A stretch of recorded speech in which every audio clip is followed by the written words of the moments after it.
इंशाअल्लाह हम सूरह हज की आयत नंबर 6 और 7 का तर्जुमा तफसीर पढ़ने सुनने की सादत हासिल करेंगे। अऊज़ु बिल्लाहि मिनश शैतानिर रजीम, बिस्मिल्लाहिर रहमानिर रहीम।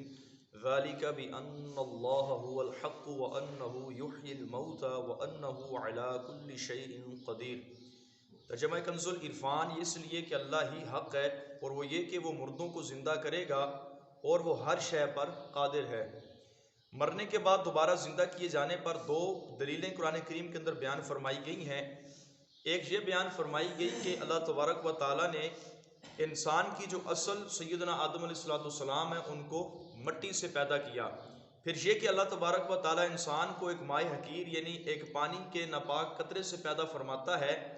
और इसी तरह फरमाया कि अल्लाह तबारक व ताला जल्ला जलालहू मुरझाई हुई ज़मीन को कि जिसके ऊपर बिल्कुल भी सब्ज़ा नहीं होता, बारिश बरसाने के बाद उस ज़मीन से सब्ज़े को उगाता है।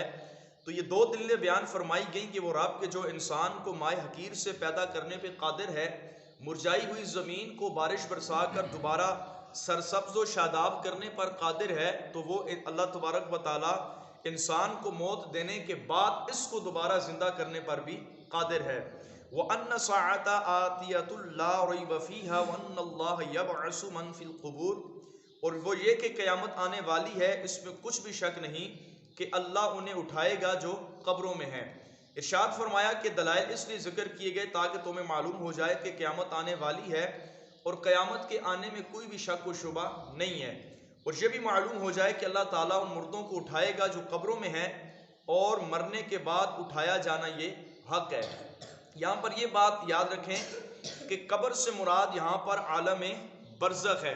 ये जो आम कब्रें हमारी ये मुराद नहीं है। अगर ये मुराद लेंगे तो फिर वो लोग के जो पानी के अंदर डूबकर मर जाते हैं उनको दोबारा फिर वो कैसे जिंदा किए जाएंगे।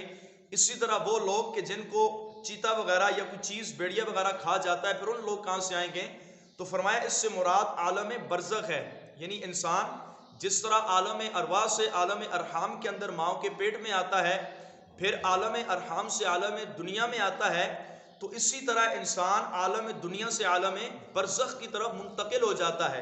जिस तरह दुनिया एक पूरा आलम है, इसका निज़ाम है, तो आलम बरज़ख का भी पूरे का पूरा एक निज़ाम है। ये नहीं कि मुर्दा मर गया और मर कर जो है वो बदमज़मों की तरह मट्टी हो चुका, नहीं, वो एक आलम से दूसरे आलम में मुंतकिल मुर्दे होते हैं।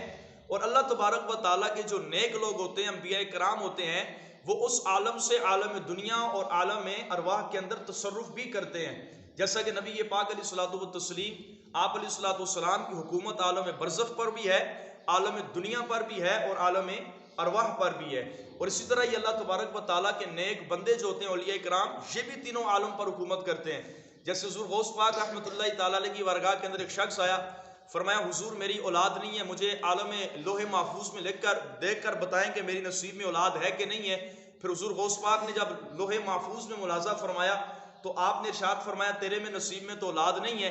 फिर आपने फरमाया था कि मेरी पीठ के साथ अपनी पीठ जोड़ कि मेरी पीठ में अभी एक बच्चा बाकी है, वो तुझे मुंतकिल में कर देता हूँ। तो ये उलमा ने वाक़या लिखा है कि उन बुजुर्गों ने अपनी पीठ हुजूर गौस पाक की पीठ के साथ लगाई, फिर अल्लाह तबारक व तआला ने उनको बेटा अता फरमाया।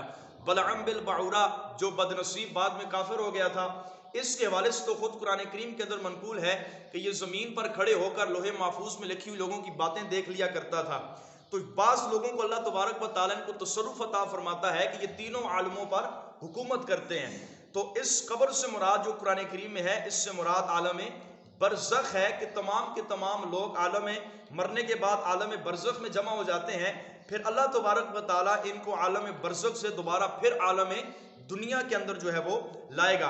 और ये आलम बरज़ख जो है ये मौत और हशर के बीच में है, ना कि वो गार के जो मुर्दों का मदफन है। और लिहाजा जलने वाले डूबने वाले वगैरह सब ही क़यामत वाले दिन जो है वो आलम बरज़ख से दोबारा उठाए जाएंगे और तमाम के तमाम लोगों का हिसाब व किताब अल्लाह ताला की बारगाह में किया जाएगा।